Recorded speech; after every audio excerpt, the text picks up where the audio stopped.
On the morrow of that Monday, Earnshaw being still unable to follow his ordinary employments, and therefore remaining about the house, I speedily found it would be impracticable to retain my charge beside me, as heretofore. She got downstairs before me, and out into the garden, where she had seen her cousin performing some easy work, and when I went to bid them come to breakfast, I saw she had persuaded him to clear a large space of ground from currant and gooseberry bushes, and they were busy planning together an importation of plants from the Grange. I was terrified at the devastation which had been accomplished in a brief half-hour. The black-currant trees were the apple of Joseph's eye, and she had just fixed her choice of a flower-bed in the midst of them. "There, that will be all shown to the master," I exclaimed, "the minute it is discovered. And what excuse have you to offer for taking such liberties with the garden? We shall have a fine explosion on the head of it. See if we don't. Mr. Hareton, I wonder you should have no more wit than to go and make that mess at her bidding." "I've forgotten they were Joseph's," answered Earnshaw, rather puzzled. "but I'll tell him I did it." We always ate our meals with Mr. Heathcliff. I held the mistress's post in making tea and carving, so I was indispensable at table. Catherine usually sat by me, but to-day she stole nearer to Hareton, and I presently saw she would have no more discretion in her friendship than she had in her hostility. "Now, mind you don't talk with and notice your cousin too much," were my whispered instructions as we entered the room. "It will certainly annoy Mr. Heathcliff, and he'll be mad at you both." "I'm not going to," she answered. The minute after, she had sidled to him, and was sticking primroses in his plate of porridge. He dared not speak to her there, he dared hardly look, and yet she went on teasing, till he was twice on the point of being provoked to laugh. I frowned, and then she glanced towards the master, whose mind was occupied on other subjects than his company, as his countenance evinced, and she grew serious for an instant, scrutinizing him with deep gravity. Afterwards she turned, and recommenced her nonsense. At last Hareton uttered a smothered laugh. Mr. Heathcliff started, his eye rapidly surveyed our faces. Catherine met it with her accustomed look of nervousness and yet defiance, which he abhorred. "It is well you are out of my reach," he exclaimed. "What fiend possesses you to stare back at me continually with those infernal eyes? Down with them, and don't remind me of your existence again. I thought I had cured you of laughing." "It was me," muttered Hareton. "What do you say?" demanded the master. Hareton looked at his plate, and did not repeat the confession. Mr. Heathcliff looked at him a bit, and then silently resumed his breakfast and his interrupted musing.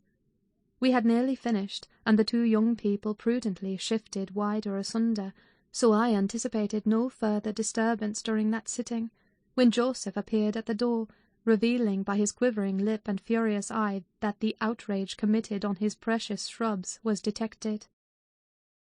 He must have seen Cathy and her cousin about the spot before he examined it, for while his jaws worked like those of a cow chewing its cud, and rendered his speech difficult to understand, he began, "I mun have my wage, and I mun go.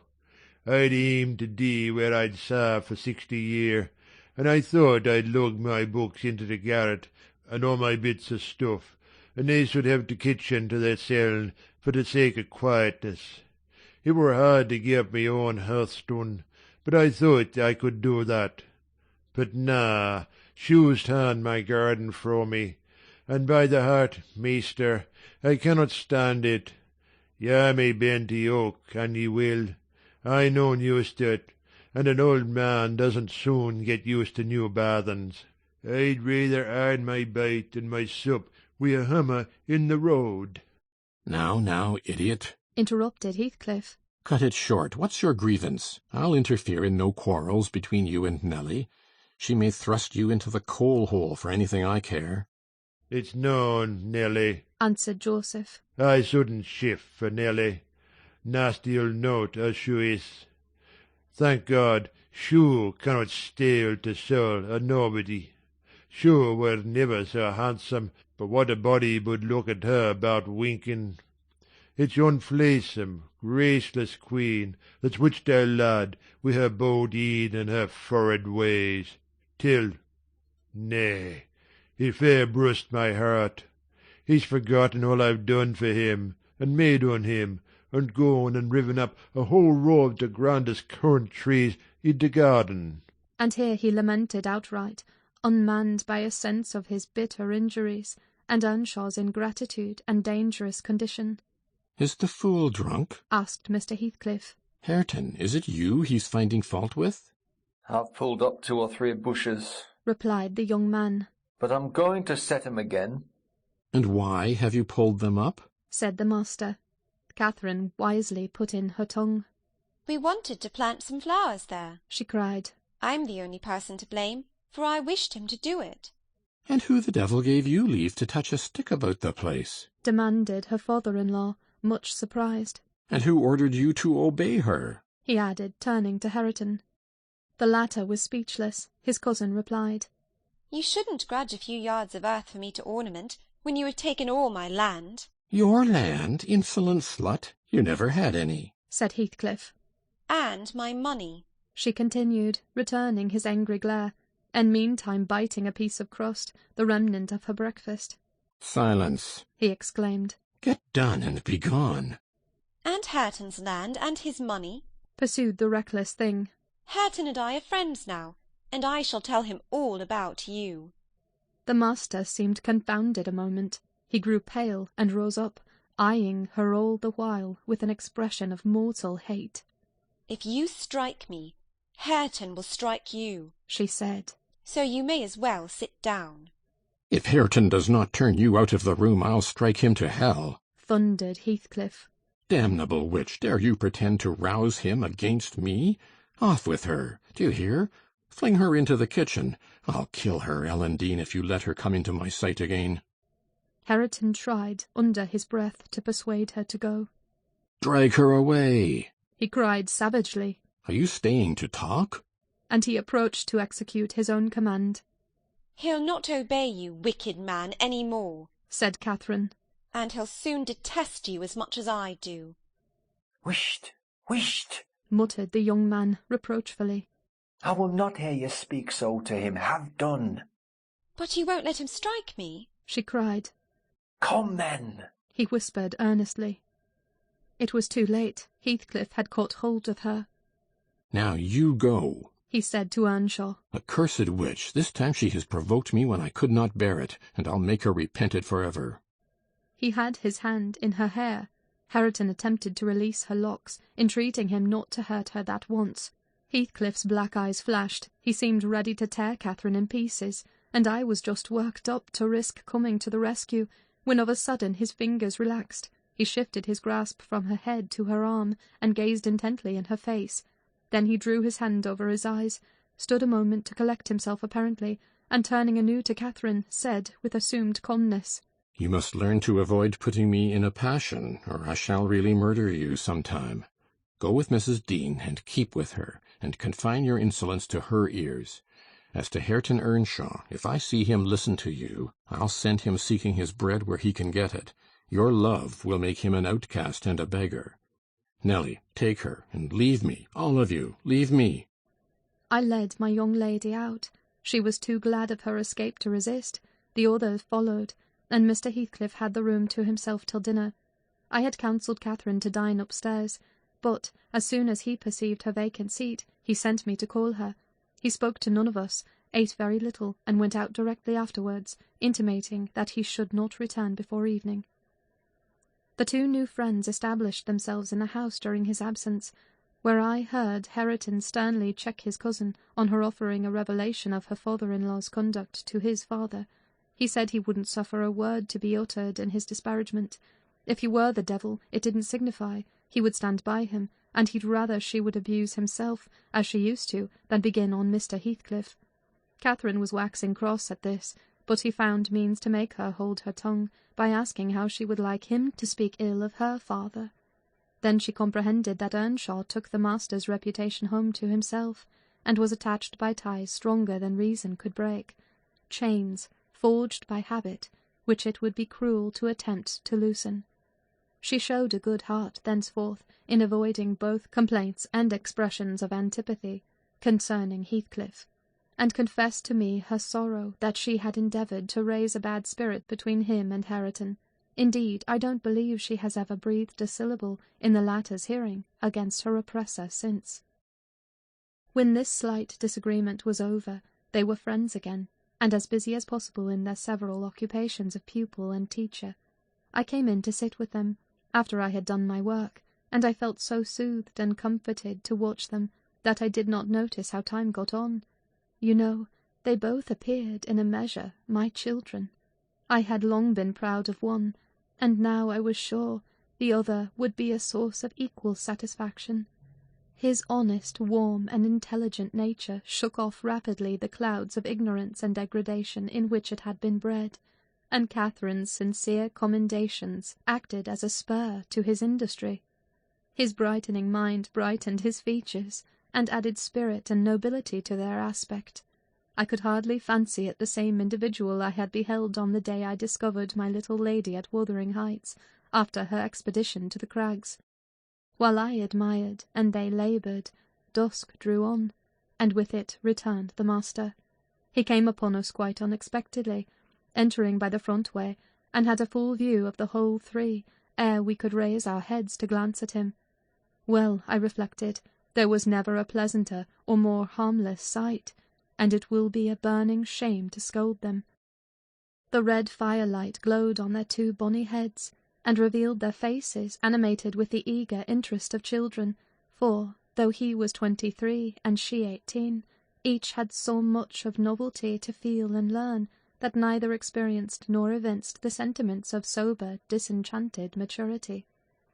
They lifted their eyes together to encounter Mr. Heathcliff. Perhaps you have never remarked that their eyes are precisely similar, and they are those of Catherine Earnshaw. The present Catherine has no other likeness to her, except a breadth of forehead, and a certain arch of the nostril that makes her appear rather haughty, whether she will or not. With Hareton the resemblance is carried farther. It is singular at all times.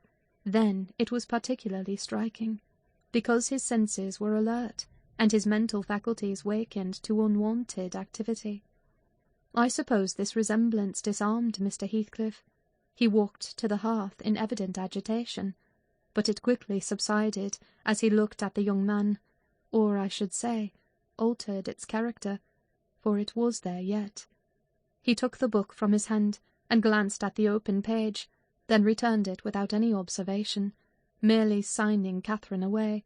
Her companion lingered very little behind her, and I was about to depart also, but he bid me sit still. "It is a poor conclusion, is it not?" he observed, having brooded a while on the scene he had just witnessed. "An absurd termination to my violent exertions.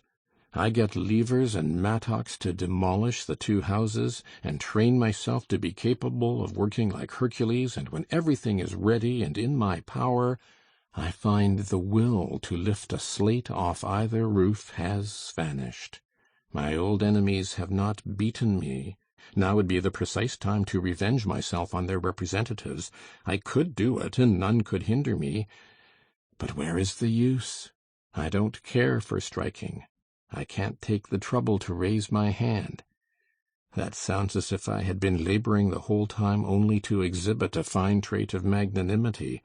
It is far from being the case. I have lost the faculty of enjoying their destruction, and I am too idle to destroy for nothing. Nelly, there is a strange change approaching. I'm in its shadow at present.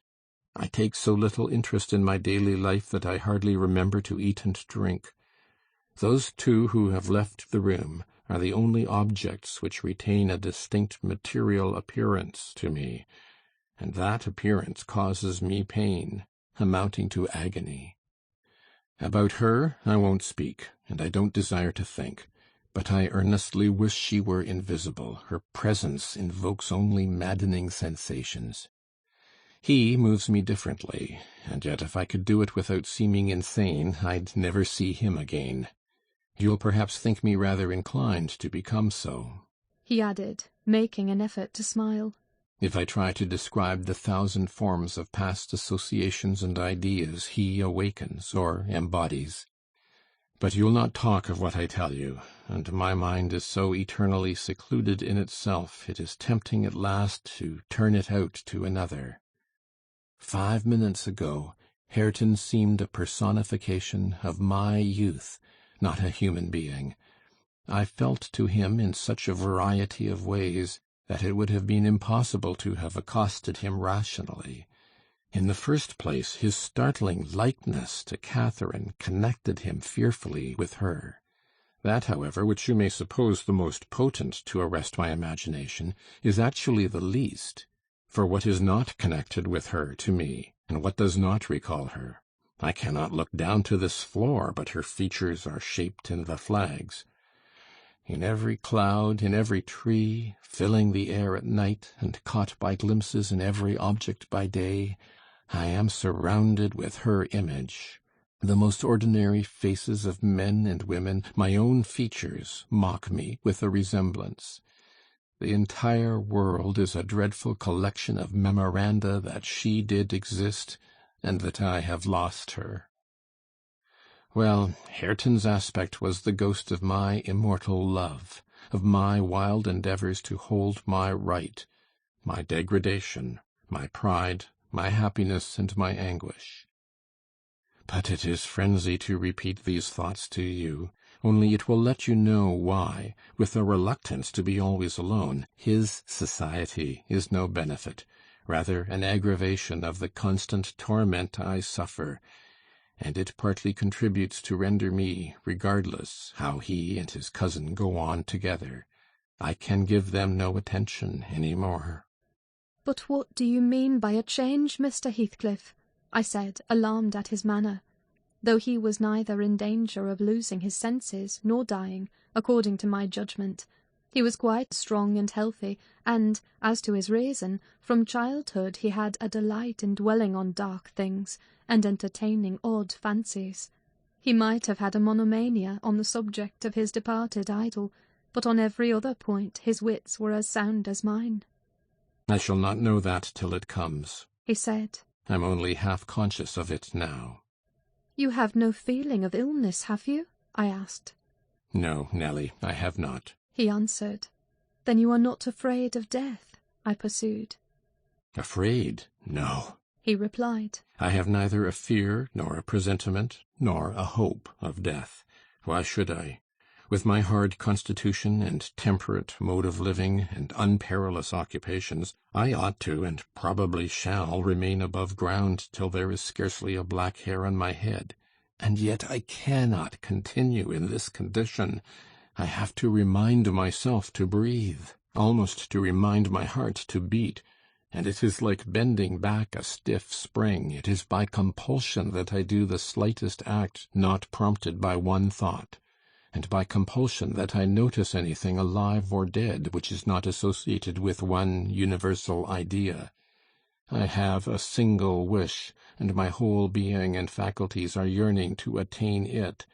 They have yearned towards it so long and so unwaveringly that I'm convinced it will be reached, and soon, because it has devoured my existence. I am swallowed up in the anticipation of its fulfillment. My confessions have not relieved me, but they may account for some otherwise unaccountable phases of humour which I show. Oh God, it is a long fight. I wish it were over. He began to pace the room, muttering terrible things to himself, till I was inclined to believe, as he said Joseph did, that conscience had turned his heart to an earthly hell. I wondered greatly how it would end, though he seldom before had revealed this state of mind, even by looks.